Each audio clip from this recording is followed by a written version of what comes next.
Hope everybody's doing well.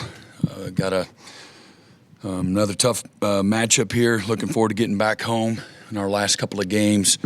And it's just the dash of the season for Team 131. It's coming to an end quickly. And just a group of guys, I know I've bragged on them several times now, just what a fun group these guys are to coach and be around every day. And I know they're looking forward to getting back here in front of our fans. Our fans have been absolutely fantastic all year long and don't expect anything less than that this week. Got a really good Missouri team that's coming in that has played really well this year. They're number one in the SEC in defense. Maud Hardy leads the nation in rushing. He has almost 1,000 yards after contact, which is, I've never heard of such a stat.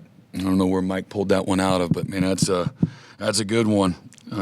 Kevin Coleman is an excellent receiver that's also wearing number 3. They had a great receiver that wore number 3 last year. You all probably remember him, and they've replaced him with a guy that's number 4 in the SEC in receptions, and Josiah Trotter is their middle linebacker, who I coached his brother at Clemson. His dad's a Hall of Fame linebacker, played for the Philadelphia Eagles, is a dude at middle linebacker. Their defense is playing really, really well, has all year, all 3 levels. They're just excellent, well coached, strong, athletic, long. They can rush the passer.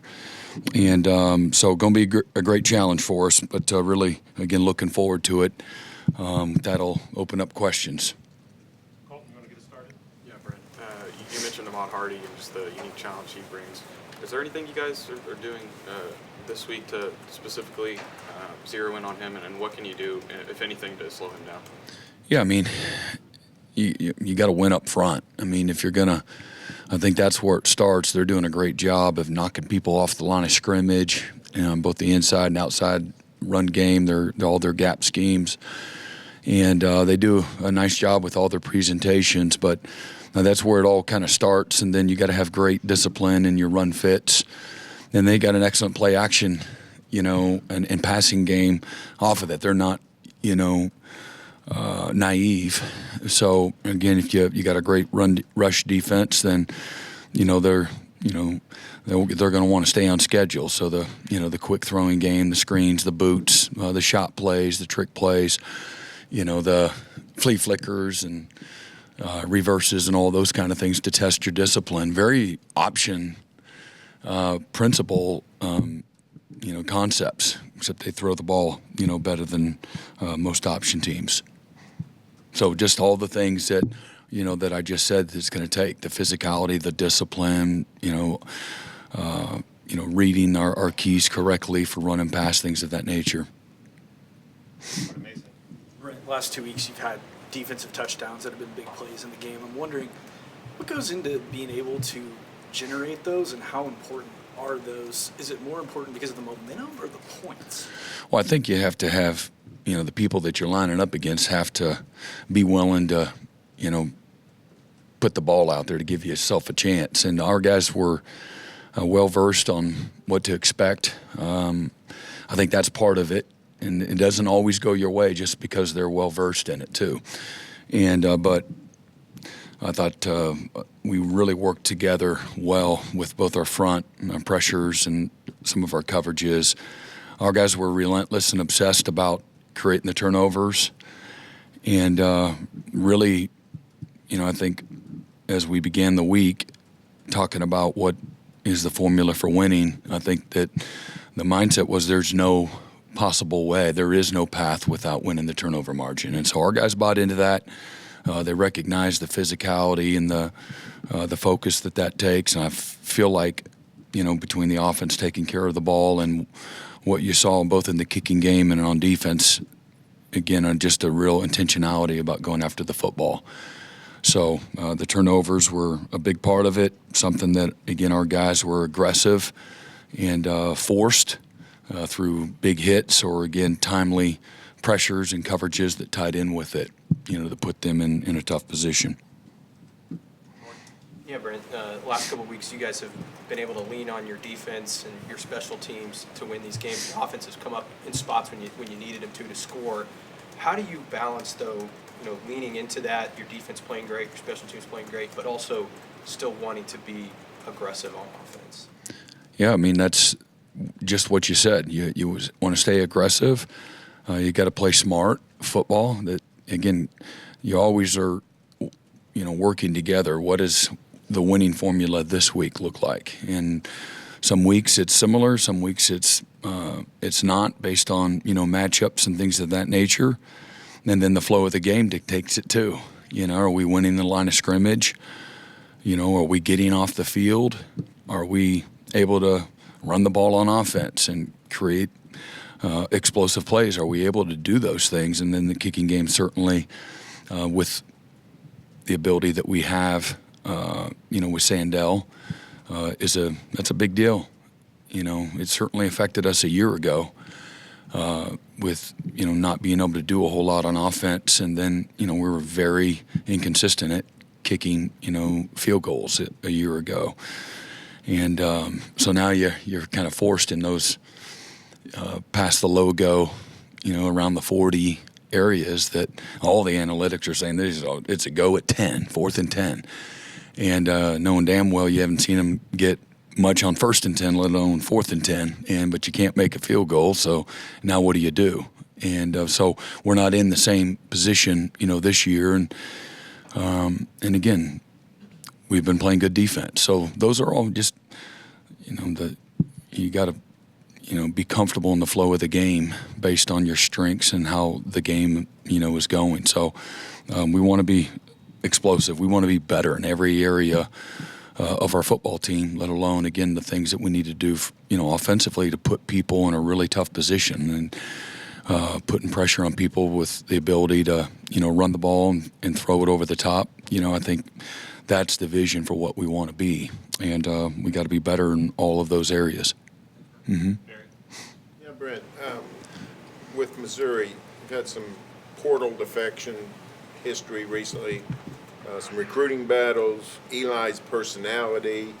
SEC makes them a permanent or an annual rival. Do you see, is Missouri sort of filling the void of becoming one of your rivals? You used to have 3 natural ones, you're down to 1. Is Missouri going to take that one of those slots? Well, I mean, they're going to be on our schedule every year for the foreseeable future. So, and all those other things to me, they mean nothing to me. They probably mean something to somebody else, but I don't get into all that. You don't hear me spouting back at whatever's out there. It doesn't. I just laugh at it. It's okay. You know what I mean? I don't mind it whether it's good or bad. It's at me or it's at us or it's at someone else. It's just not my style. I try to focus on what it takes to win and the things that matter the most and things that I can control. So if everybody wants to make that a rival, fine. If they don't, I'm fine too. So that may not endear myself to the story or to anybody else, but they're on the schedule. Larry Veach, their athletic director, was a linebacker mate of mine, in college, and got great respect for Eli and who he is as a coach. Certainly know him way before Missouri, and have faced off against him. He does a great job, and but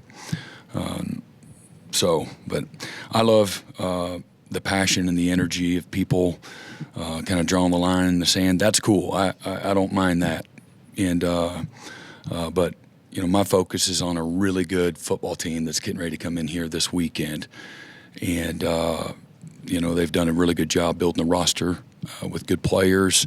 And they've done a good job as a staff putting them in position to be successful. So that's kind of where my focus is. Tom.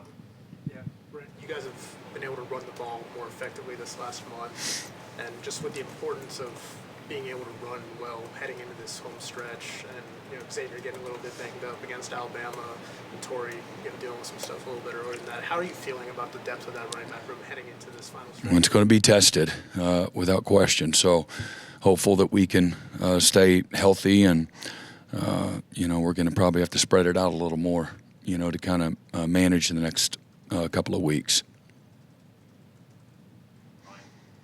Yeah, Brent, you talked about the levels of defense complementing each other to force some of those turnovers. We saw that with Kip Lewis the other day with that initial one. I want to ask you about him and just the energy that he brings to the defense and the way that he's come along and what that does for that defense as a whole. Yeah, he's been outstanding, and it's infectious.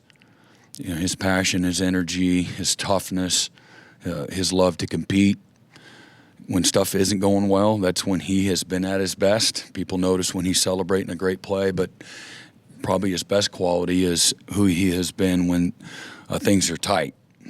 And you can't, again, put a value on that, but he's won a lot of matchups. Certainly he won his share a couple of nights ago. We really felt that he would have an opportunity to in some of our interior pressures with the matchups with the running backs, thought that we would have a chance to create a little bit of chaos in the backfield, and that certainly held true. But he's had an outstanding year, and our team does really feed off of or energized by both his playmaking and just his passion.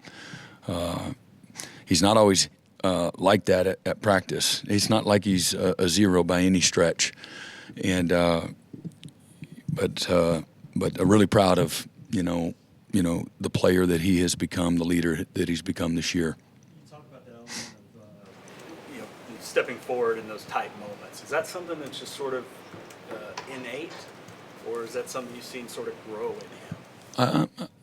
I think that's who he's been. Coming out of high school, he's a 2-time 4A Defensive Player of the Year at Carthage, and I think a 3-time state championship player. I do think there's an instinctive, innate ability to be that, somebody that they're at their best, the bigger the moment.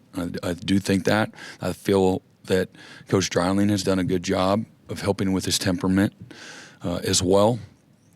And then he's just grown and matured into, those are things that he's become through going through the fire, and maturing as a football player. Mm-hmm. Second row, Joe Masato. Brent, another batch of rankings is revealed tonight. The committee's talked about strength of schedule being more of a priority this season. Just generally, how do you think the committee should assess maybe a 2-loss team with better wins like yourself versus maybe a 1-loss team that doesn't have as good of wins? I really can't answer that because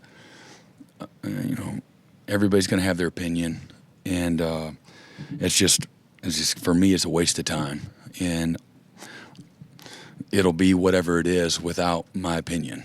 And so again, my focus is just what's in front of us right now. And that's a space that just gets messy when you start, putting things out there.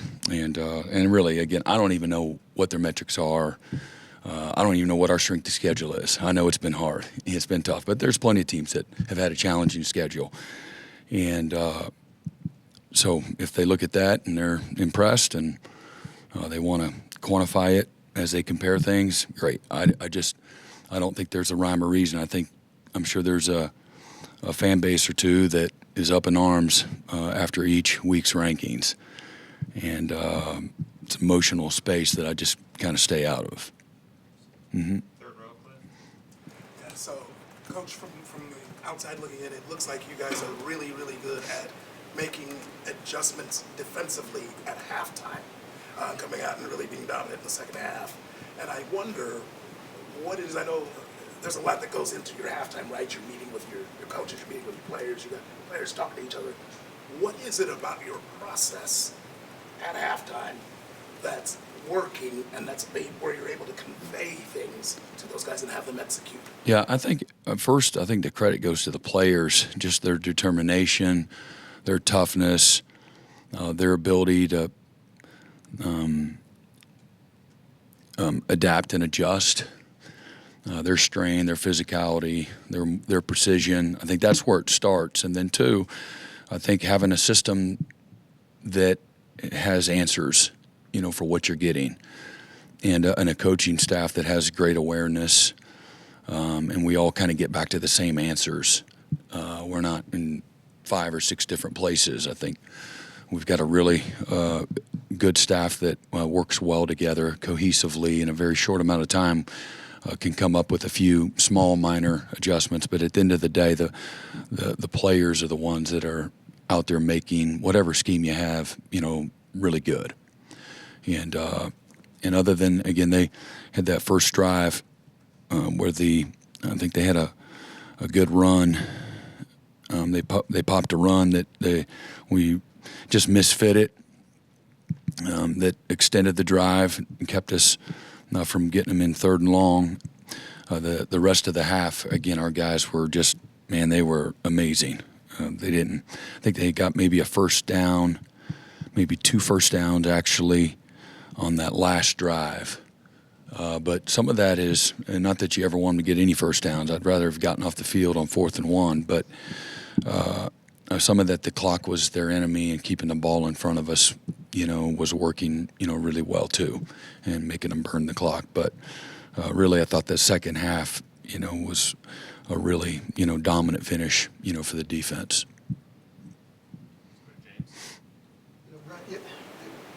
Nationally, some people are talking about they wonder if your team will get complacent. Your guys were asked about this yesterday, and I'm thinking, man, all these one-possession games, why would they get complacent? But Yeah. Is that something you have to guard against? I don't think Something more than I know? I don't think our guys will lose respect for winning. Complacency is the opposite of that, and that's not who our guys have been all year. So they have clear vision, for what is at stake and what is required, and the things that have helped us. You win on Saturday, but you really won all week. It takes a whole week to beat somebody, and however you have to do it. Again, football's not a beauty contest, and certainly this league's not. And so, what's it going to take? So our guys have been very committed to a process and committed to doing things a certain way, practicing a certain way, preparing a certain way, and I wouldn't think this week will be any different. Left side, Jesse.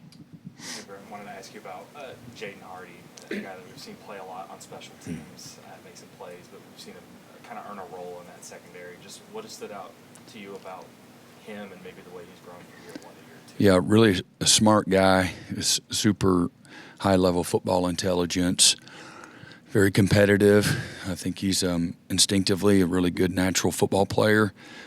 He obviously bought into the message, and not that it was just the last week thing. Just happened to get the ball out. That play was a huge play where he pops the ball out.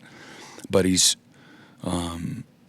through both success and some failure has really become a reliable role player for us this year, with a great future sitting right in front of him. And but a guy that took things personally, and Coach Hall could better testify to some of that. But really, again, we think he played around 30 plays. Half of them were on special teams, and just was a guy we talked about in front of the team, on Monday, that in this role, this opportunity to impact and influence, the game only happens when somebody buys into that role and they're prepared to come off the bench or to be a special teams player and take it. Like, I'm a starter. I'm a starting football player in the SEC, one of the best programs in the country, and so the detail, the precision, the preparedness is very real, and proud of him. And huge play, one of the, again, top 4 or 5 plays in that game, and that impacted the outcome. Yeah, Brent, you would stand up here and say those turnovers will be right on time, but when they weren't, was it a challenge, or how big of a challenge was it to keep them disciplined so that they didn't go, do something out of character to try to force the action? Yeah, that's, it's a good question and kind of a perception, because that's very real. And maybe, again, what does that look like? Well, that now you're getting out the confines of how you play the game, and maybe you're ripping at the ball more than you are actually tackling and putting your pads on people and running through people. And now you're not, you're not tackling and you're not forcing turnovers. And so I think our guys have had a balance there. We stress it every day because we do a turnover circuit every day, and you're always, even through that, you're always looking at other resources to put in front of the players. Now, we watch a lot of NFL tape. Maybe it's 2 minutes a day, but you start the meeting with, these players that the players really look up to. Look at these guys, ripping at the ball and popping the ball out, and showing the offense the same thing. Watch what the defense is emphasizing, and look at it's the guy that you don't see, and things of that nature, and how the magnitude of those plays, to impact a game. So just continue to keep feeding, that part of the mindset and the process of how you play really good defense. And then again, here late, we've been a little more fortunate to force those turnovers, and they're huge in these games that are decided by one score. And when you're not getting them, it puts a little more stress on every other part of your team. And you don't have the short field goal for the kicker or the short field for the offense to go operate and start to get in a rhythm and create a lot of pressure on people. So when you're not getting them, it does you inherently, every other part of your team, is a quote-unquote a victim to that as well. Just like if a year ago, we were turning the ball over a lot. And my challenge to the offense then was, it's not just you get a run off the field. Every part of our team feels that. It bleeds over into every part when you're not taking. I think we lost a turnover battle maybe 4-1 at Missouri last year. We scored a defensive touchdown. They scored a defensive touchdown to ultimately win the game right there at the end once we had it tied up. So nothing impacts a game like turnovers. It always has been that way. It's not a new thing. At every level of football, you win the margin, you have a much better chance to win the game. You score defensive touchdowns, you have a much better chance to win the game. So, hopefully we'll be able to continue that trend, that it would be huge, to be able to, take the ball away from a ball control type of offense. Those turnovers always facing option teams in the past. Those turnovers, in a game where possessions are already limited, now all of a sudden you take away a possession or two from somebody, it can be catastrophic. Brent, I'm curious, what was your conversation with Joe Castiglione like after the Alabama win? Well, we talked about just the vision that Joe Castiglione and Joe Harris had just going to the SEC, making that decision, being on the stage in games like, the magnitude of what last week was in several games this year, and, things kind of falling into place. And so that's some of that kind of stuff. But it's been great. I have great appreciation and respect for Joe and the support and his steadiness through just navigating a lot of choppy waters over the last several years with the challenges, the landscape of college football, and then moving to, a new league and everything that goes into that. There's a lot of layers to it. And he's had incredible, strength and leadership through all of that. Second row, David. Yeah, Brent, you talked about Jaden Hardy and some of these role guys on defense. Just want to ask, what about your defense allows, it to be as effective when these backups and role guys are in it? It says a lot about their commitment, their process, their ability to handle the depth of, what we do from a mental standpoint, a scheme standpoint. We've recruited some really good players, but they got to be coached, and they have to put in, more than what's required to be able to play fast and aggressive and things of that nature. So you see a lot of that, just look at the guys that were freshmen a year ago, whether it's Boganowski or it was Powers, it was Hardy, it was David Stone. It's just to name a couple of guys, and where they're at now, or even Day Jordan. How about that forklift on the running back, 245-pound running back, and winning that matchup, and a huge play in the game. But those are guys all true freshmen a year ago, and everything is, they can get overwhelmed, and they There's the whole paralysis by analysis.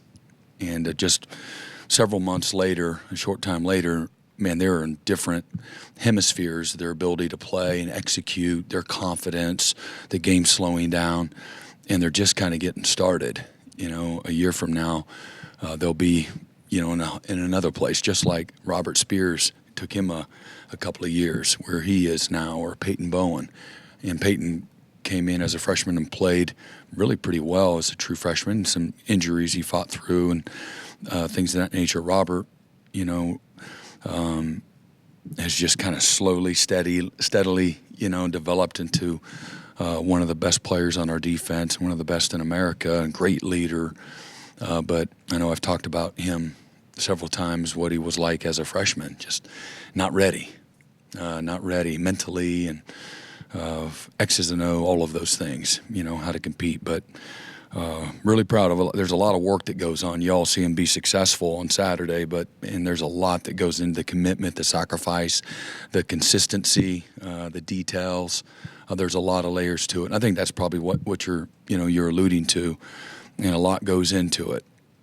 And the game's kind of loving him back, you know, through a loyalty to a process. Time for one more. Jay. Coach, we saw a little bit of it on Saturday, but what did the Bowen brothers bring to this program? Well, I think they have an influence of the brotherhood, naturally speaking, but they're both great teammates. The players pull for them, and it's really unique that two brothers get to be out on the field and play, you know, tremendous roles. You know, they're both excellent players, elite at what they do, and so that's a lot of fun for everybody to celebrate their successes and things like that, and to watch them. Man, what a gift that is, you know, for brothers to be able to do that on this journey. You know, life's so short, and for them to be able to go from high school to college and both like be up here in the rare air as players is a really cool thing to kind of witness and be a part of. Myron, what you got? It was on the playoff, 2 wins away. Do you want your guys even talking about that? Do you talk to them about it? They ask you about how you I would like, we don't have a no playoff policy in our building. We just don't, that's not something that leads the topic of conversation. My job is to not be naive, to try to, you know, protect an environment and try to help them think the right way, and to be committed to a process that is void in distractions and things that can work against you. And but I'm like I said, I've been doing this a long time and know that, you know, you're not going to be able to completely and totally. You guys lead off a lot of conversations and try to take them down that road. And but again, you know, we've got a lot of work to do, and that is so far away, in my opinion. And maybe in a few more weeks, you're talking about that, but we've got a lot of work to do, and you know, a lot of challenges that are sitting in front of us. So that's really kind of the conversation. There takes a certain level of maturity to look at it the right way, and you know, we have enough really good older mature leaders that kind of set the tone every day for that. And so I'm thankful for those guys that have been able to do that. You know, I just look at a body of work. You know, maybe it just kind of one day at a time. You beat them on Saturday, you beat them on Monday, and they got to have a great day Monday to have a great Saturday. So we had great focus and energy in the detail. You're learning a complete and total new DNA that doesn't look anything like Alabama. And so, you know, where are we mentally when it comes to that? And I thought we were in an excellent, space. So you go home, 11 o'clock last night, and you feel pretty dang good about the focus and the mindset of the team where we're at. All right. You all have a great day. You got it.